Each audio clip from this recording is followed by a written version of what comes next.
Meskipun kami datang lebih awal, berdiri persis paling depan, ternyata tetap tidak mudah mendekati Lady Opera.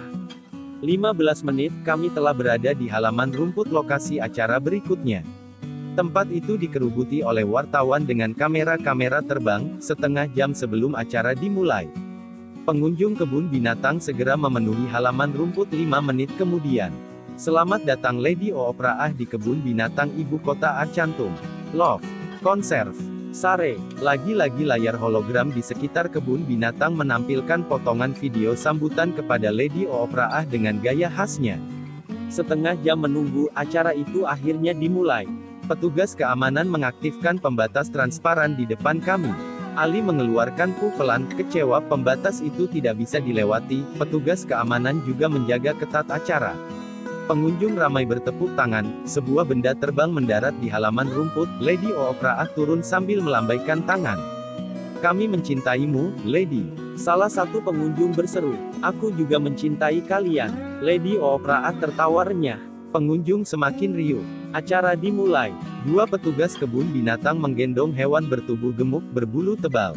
Itu bukannya wombat. Sally berbisik. Tidak salah lagi, di dunia kami hewan itu namanya wombat. Petugas kebun binatang meletakkan dua hewan itu di atas meja dekat Lady Opera berdiri, 5 meter dari kerumunan. Kita tidak tinggal sendirian di klan Komet Minor. Lady Opera mulai bicara, kamera terbang menyiarkan secara langsung.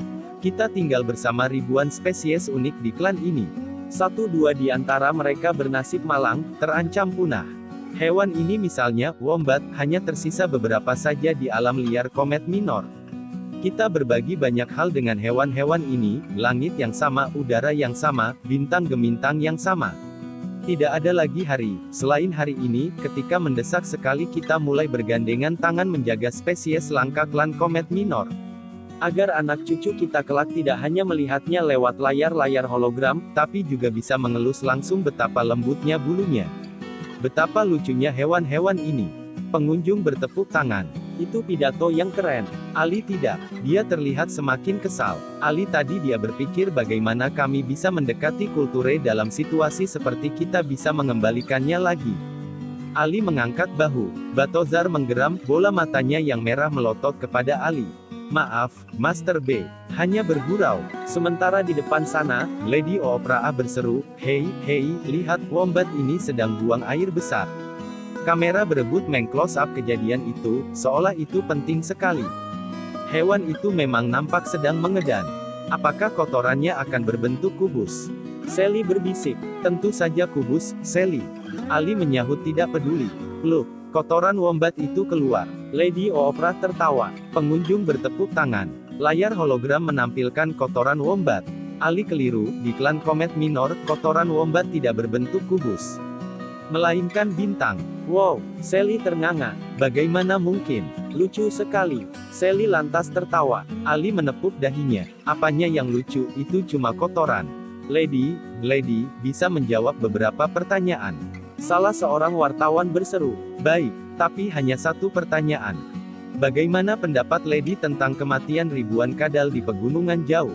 Oh, berita yang satu itu, wajah Lady yang selalu riang berubah menjadi sedih, itu sangat memprihatinkan. Hewan-hewan purba itu tewas dibantai. Itu jelas bukan karena perubahan iklim. Ada petualang antar klan yang membunuh hewan-hewan itu dengan teknik energi dingin. Kasus ini membuktikan betapa berbahayanya orang-orang ini. Klan Komet Minor adalah zona putih, tempat netral. Dewa ibu kota Arcantum harus mengambil tindakan lebih serius mencegah para petualang melakukan kegilaan di alam liar kita. Pesan ini harus didengar oleh banyak orang. Hewan-hewan liar itu bukan lawan tanding, atau karung pasir yang bisa digunakan untuk berlatih teknik bertarung.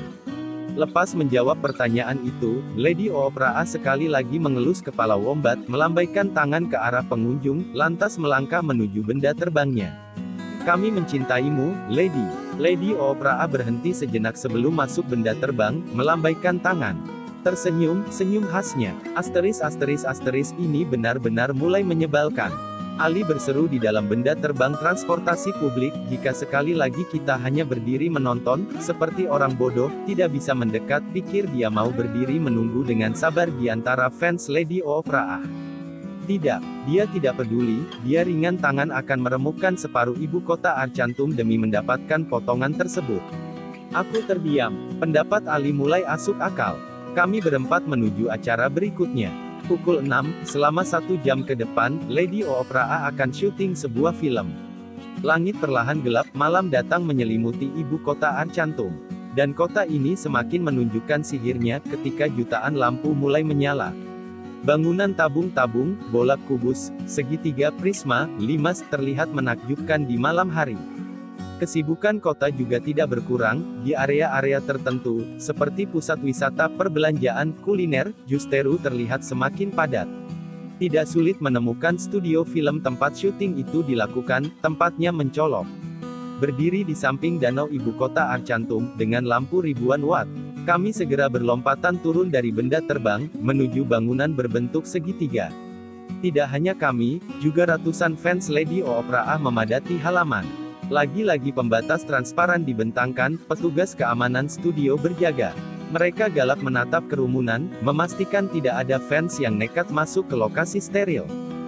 Ali menyikutku, aku menoleh. Ali menunjuk layar hologram di dekat kami. Tertulis di sana, film Pengabdi Monster, dibintangi oleh Lady Opera. Dengan poster mirip film-film hantu di dunia kami. Itu betulan judulnya, Sally berbisik. Sepertinya tidak peduli seberapa maju teknologi sebuah klan, tetap saja banyak penggila film-film horor murahan. Ali, kamu jangan sembarangan. Sally menegurnya, memang murahan, kan? Ali berkata ketus, film-film seperti ini di dunia kita, nakutin tidak ngagetin sih iya. Musiknya memang seram, tiba-tiba hantunya muncul, bikin jantungan. Tapi ceritanya sih tidak horor.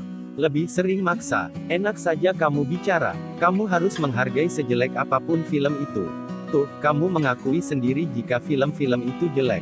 Sally melotot. Aku menahan tawa. Sebagian aku sependapat dengan Ali, sebagian lagi tidak. Banyak yang murahan, tapi tetap ada film-film horor yang memang menakutkan, terutama dari luar negeri. Tapi kami tidak punya waktu untuk berdebat, kami harus mencari akal agar bisa mendekati tempat syuting. Kita bisa lewat sisi itu. Batozar menunjuk bagian yang lebih lengang dari kerumunan, mungkin bisa merangsek lewat cepat, kami bertiga mengikutinya. Sementara di depan sana, di lokasi syuting, seseorang sedang mengomel. Hei, 5 menit lagi Lady datang, mana monsternya? Berteriak. Sepertinya dia sutradara film. Kru film di sekitarnya saling pandang, mengangkat bahu. Astaga, skedul Lady padat sekali, kita akan mendapat masalah serius jika dia tiba di sini, pemeran monsternya belum siap. Batozar terus maju, kami tinggal 5 meter dari sutradara dan kru film, tiba di belakang pembatas transparan. Salah satu kru melihat kami datang, kru itu berbisik ke sutradara. Entah apa yang sedang terjadi, sutradara menoleh, lantas berseru, akhirnya. Pemeran monsternya tiba. Aku, Sally dan Ali saling tatap. Batozar balas menatap sutradara dengan mata merahnya yang berputar-putar menyeramkan. Ayo bergegas. Kamu kemana saja, heh. Membuat cemas semua orang. Bukakan jalan untuknya. Sutradara meneriaki petugas keamanan, yang segera membuka pembatas transparan. Sepertinya sutradara dan kru salah paham, menyangka Batozar adalah pemain. Batozar melangkah masuk, ini kebetulan yang menarik. Aku, Sally dan Ali juga ikut masuk. Kalian siapa? Petugas keamanan hendak mencegah kami. Aku berpikir cepat, mencoba memahami situasi, kami perias monster. Bergegas. Harus berapa kali kukatakan, biarkan mereka masuk. Sutradara berteriak. Cahaya lampu syuting menerpa wajah kami. Setidaknya, meski kalian terlambat, riasan monsternya sangat meyakinkan. Pekerjaan yang bagus. Sutradara menatap Batozar, memegang pipi, dahi, rambut, matamu sangat mengerikan, kawan. Terlihat sungguhan. Sally melirikku. Aku menelan ludah. Khawatir Master B akan marah. Tapi Batozar mengangguk santai, menjawab serak, terima kasih. Bukan main, aksen suaramu juga seram, kawan. Cop, cop. Semua di posisinya. Lady akan segera masuk set syuting. Sutradara meneriaki sekitar. Belum habis kalimatnya, dari pintu belakang, Lady Opera memasuki set syuting, dia telah berganti pakaian. Nampaknya dia akan berperan sebagai ibu-ibu pemilik sebuah rumah tua yang ternyata ada monsternya. Sederhana sekali logika film horor ini, Ali benar soal itu. Salah satu kru membawa Batozar menuju set syuting. ruangan makan, meja panjang, kursi-kursi, lemari tua, juga gambar, juga alat perekam suara canggih, bergerak di sampingnya. Action! Sutradara berseru. Lady Opera memasuki ruang makan itu, dia menuju meja, mulai menyiapkan makan malam. Salah satu kru memberi kode, saatnya monster, maksudnya Balthazar, seolah keluar dari cermin. Balthazar segera maju. Untuk beberapa detik, semua berjalan alamiah dan normal. Aku bahkan nyaris memuji akting Balthazar. Dia terlihat sangat meyakinkan sebagai monster. Tentu saja dia jago, dia cukup menjadi dirinya sendiri. Monster menyeramkan. Ali nyeletuk pelan di sebelahku, nyengir. Tidak lucu, Ali. Aku menyikut perutnya. Tapi beberapa detik lagi, situasi syuting itu menjadi kacau. Balthazar adalah pengintai, dia bukan aktor. Saat dia melangkah mendekati Lady Opera. Dalam adegan berikutnya yang dramatis, Lady Opera menoleh, lantas memasang wajah terkejut, kemudian berteriak histeris, ketakutan. Monster, tolong. Seharusnya Balthazar tetap berdiri di sana, memasang wajah seramnya, apa daya, dia lupa tugasnya berakting, dia refleks melangkah mendekati Lady Opera, lantas berseru, maaf, apakah Nyonya baik-baik saja? Apa yang bisa aku bantu? Berusaha membantu Lady Opera yang panik. Cut, sutradara berteriak menghentikan proses syuting. Astaga, apa yang terjadi? Sutradara merangsek maju, wajahnya merah padam. Kamu tetap berdiri di sana, bodoh. Kenapa kamu malah membantunya? Kamu monster. Tugasmu menakuti orang, bukan menolong orang.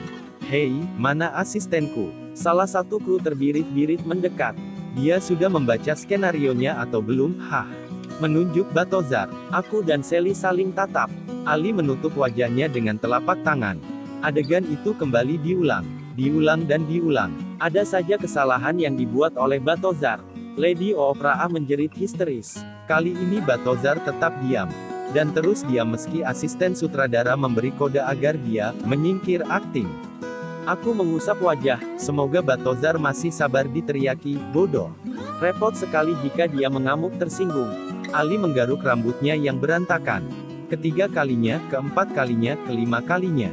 Aku tahu, Balthazar sudah sungguh-sungguh melakukannya, dia mengorbankan kehormatannya dengan pura-pura jadi monster. Itu semua dilakukan agar kami bisa mendekati Lady Opera. Adegan diambil untuk yang ke-10 kalinya. Tetap gagal. Lady Opera mengangkat tangannya, berseru meminta break istirahat. Situasi syuting mulai terasa horor. Lady Opera melangkah menuju ruangannya. Aku menyikut Ali, ini saatnya kami menemuinya. Tidak ada yang memperhatikan kami. Ali mengangguk. Splash, tubuhnya menghilang, aku segera menyusul sambil memegang tangan Sally. Splash. Hei, asisten, sutradara berseru, kamu latih monsternya. Jika dia tidak becus juga, tendang dia keluar. Kamu yang akan didandani menjadi monster pengganti. Tapi mana pemeran monsternya? Kru itu balik bertanya. Mana aku tahu. Dia mungkin sedang ke toilet, kamu kejar ke sana. Sama seperti kami, Balthazar telah melesat melakukan teleportasi menuju pintu ruangan Lady Opera. Splash. Suara itu terdengar 3 kali, kami berempat muncul di ruangan itu persis pintunya bersiap menutup. Itu ruangan tunggu bagi artis, berbentuk tabung panjang. Cukup lega dan nyaman, ada sofa besar untuk duduk menunggu. Lady Opera menatap kami yang muncul tiba-tiba, dia tidak terkejut melihat kami yang muncul mendadak.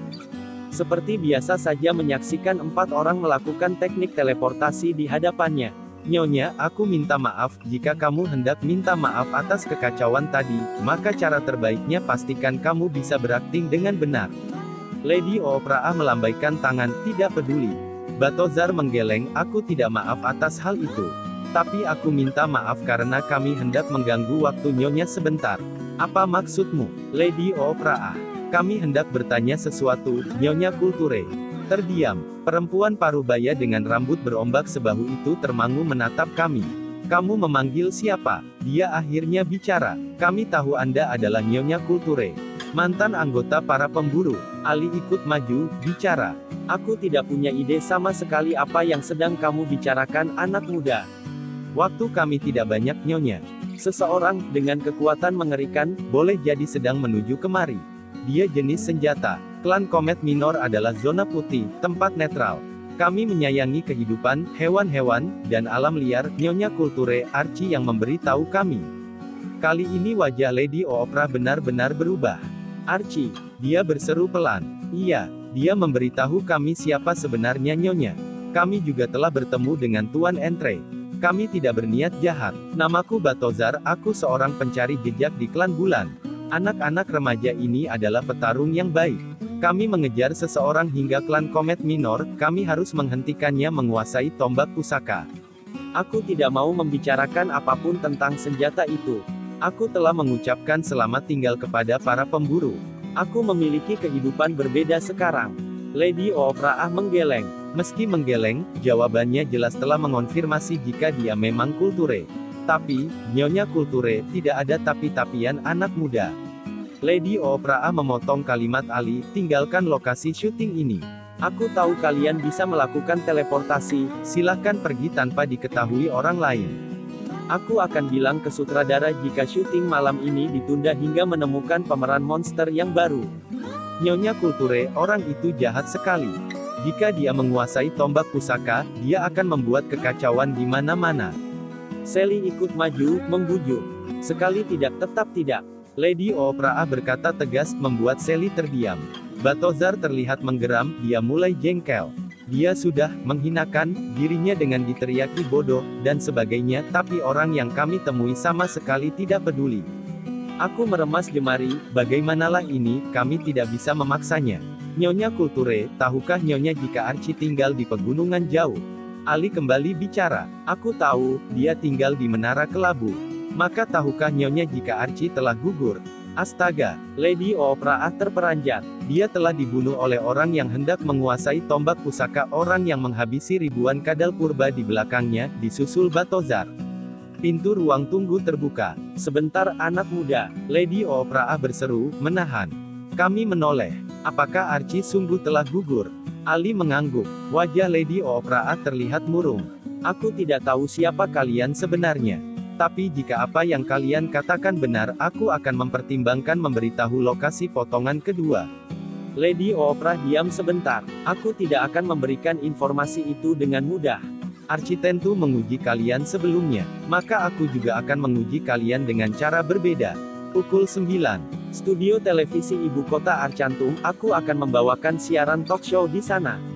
Lady Oprah mengangkat tangan, sebuah kartu hologram melesat ke HTP Ali.